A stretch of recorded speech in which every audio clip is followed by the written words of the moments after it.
بسم اللہ الرحمن الرحیم۔ بیت المقدس ایک قدیمی اور تاریخی شہر ہے جو کبھی شامات کا حصہ تھا۔ یہ شہر یہودی، عیسائی اور مسلمان کے لیے خاص اہمیت کا حامل ہے۔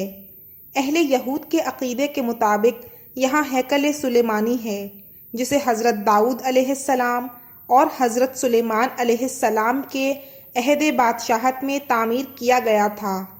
عیسائیوں کے لیے یہ اس لیے متبرک ہے چونکہ اسی سرزمین پر حضرت عیسیٰ علیہ السلام کی زندگی بسر ہوئی، جبکہ بیت المقدس مسلمانوں کے لیے اس لیے اہم ہے کہ ہجرت کے بعد 16 سے 17 ماہ تک مسلمان بیت المقدس یعنی مسجد اقصیٰ کی جانب رخ کر کے ہی نماز ادا کرتے تھے۔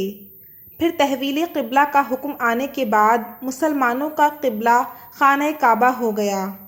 مسجد اقصیٰ، خانہ کعبہ اور مسجد نبوی کے بعد تیسرا مقدس ترین مقام ہے۔ مقامی مسلمان اسے المسجد الاقصیٰ یا حرم قدسی شریف کہتے ہیں۔ یہ مشرقی یروشلم میں واقع ہے جس پر اسرائیل کا قبضہ ہے۔ یہ یروشلم کی سب سے بڑی مسجد ہے جس میں 5000 نمازیوں کی گنجائش ہے، جبکہ مسجد کے صحن میں بھی ہزاروں افراد نماز ادا کر سکتے ہیں۔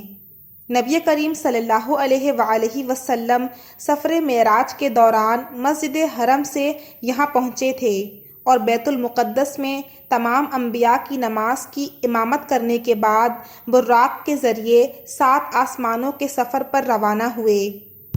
قرآن مجید کی سورۃ الاسراء میں اللہ تعالیٰ نے اس مسجد کا ذکر ان الفاظ میں کیا ہے: پاک ہے وہ ذات جو اپنے بندے کو رات ہی رات میں مسجد حرام سے مسجد اقصیٰ لے گئی، جس کے آس پاس ہم نے برکت دے رکھی ہے، اس لیے کہ ہم اسے اپنی قدرت کے بعض نمونے دکھائیں۔ یقیناً اللہ تعالیٰ ہی خوب سننے والا اور دیکھنے والا ہے۔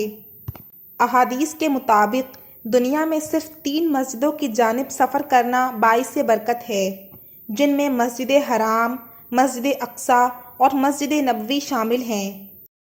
حضرت عمر فاروق رضی اللہ تعالی عنہ کے دور میں مسلمانوں نے بیت المقدس کو فتح کیا تو حضرت عمر فاروق رضی اللہ تعالی عنہ نے شہر سے روانگی کے وقت صخرہ اور براق باندھنے کی جگہ کے قریب مسجد تعمیر کرنے کا حکم دیا، جہاں انہوں نے اپنے ہمراہیوں سمیت نماز ادا کی تھی۔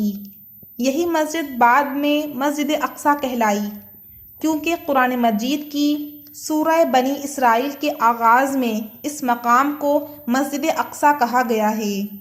اس دور میں بہت سے صحابہ نے تبلیغ اسلام اور اشاعت دین کی خاطر بیت المقدس میں اقامت اختیار کی۔ خلیفہ عبد الملک بن مروان نے مسجد اقصیٰ کی تعمیر شروع کرائی اور خلیفہ ولید بن عبد الملک نے اس کی تعمیر مکمل کی اور اس کی تزئین و آرائش کی۔ عباسی خلیفہ ابو جعفر منصور نے بھی اس مسجد کی مرمت کرائی۔ پہلی صلیبی جنگ کے بعد جب عیسائیوں کا بیت المقدس پر قبضہ ہو گیا تو انہوں نے مسجد اقصیٰ میں بہت رد و بدل کیا۔ انہوں نے مسجد میں رہنے کے لیے کئی کمرے بنا لیے اور اس کا نام معبد سلیمان رکھا، نیز متعدد دیگر عمارتوں کا اضافہ کیا جو بطور جائے ضرورت اور اناج کی کوٹھیوں کے استعمال ہوتی تھیں۔ انہوں نے مسجد کے اندر اور مسجد کے ساتھ ساتھ گرجا بھی بنا لیا۔ سلطان صلاح الدین ایوبی نے 1187 میں بیت المقدس کی فتح کے بعد مسجد اقصیٰ کو عیسائیوں کے تمام نشانات سے پاک کیا اور محراب اور مسجد کو دوبارہ تعمیر کیا۔ سلطان صلاح الدین ایوبی نے بیت المقدس کی آزادی کے لیے تقریباً 16 جنگیں لڑیں۔ اسلام اور ملت اسلامیہ کے خلاف یہودیوں کی دشمنی تاریخ کا ایک مستقل باب ہے۔ یہود مدینہ نے عہد رسالت مآب صلی اللہ علیہ وآلہ وسلم میں جو شورشیں اور سازشیں کیں، ان سے تاریخ اسلام کا ہر طالب علم آگاہ ہے۔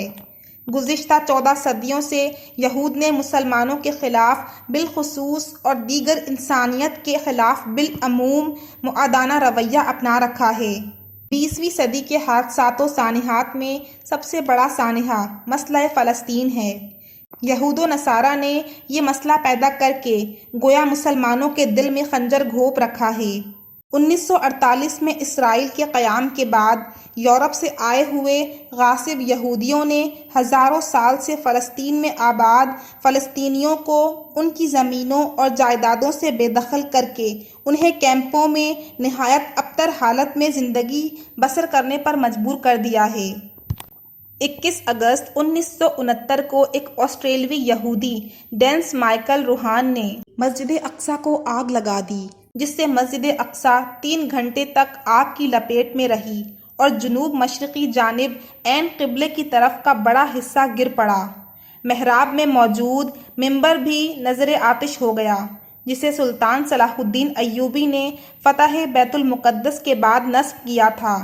دراصل یہودی اس مسجد کو ہیکل سلیمانی کی جگہ تعمیر کردہ عبادت گاہ سمجھتے ہیں اور اسے گرا کر دوبارہ ہیکل سلیمانی تعمیر کرنا چاہتے ہیں، حالانکہ وہ کبھی بھی بذریعہ دلیل اس کو ثابت نہیں کر سکے کہ ہیکل سلیمانی یہی تعمیر تھا۔ گزشتہ نصف صدی سے زائد عرصے کے دوران اسرائیلی یہودیوں کی جارحانہ کارروائیوں اور جنگوں میں ہزاروں لاکھوں فلسطینی مسلمان شہید، زخمی یا بے گھر ہو چکے ہیں اور لاکھوں افراد مقبوضہ فلسطین کے اندر یا آس پاس کے ملکوں میں کیمپوں کے اندر قابل رحمت حالت میں زندگی بسر کر رہے ہیں، اور اقوام متحدہ اور اس کے کرتا دھرتا امریکہ اور یورپ کے ممالک یہودیوں کے سرپرست اور پشتیبان بنے ہوئے ہیں۔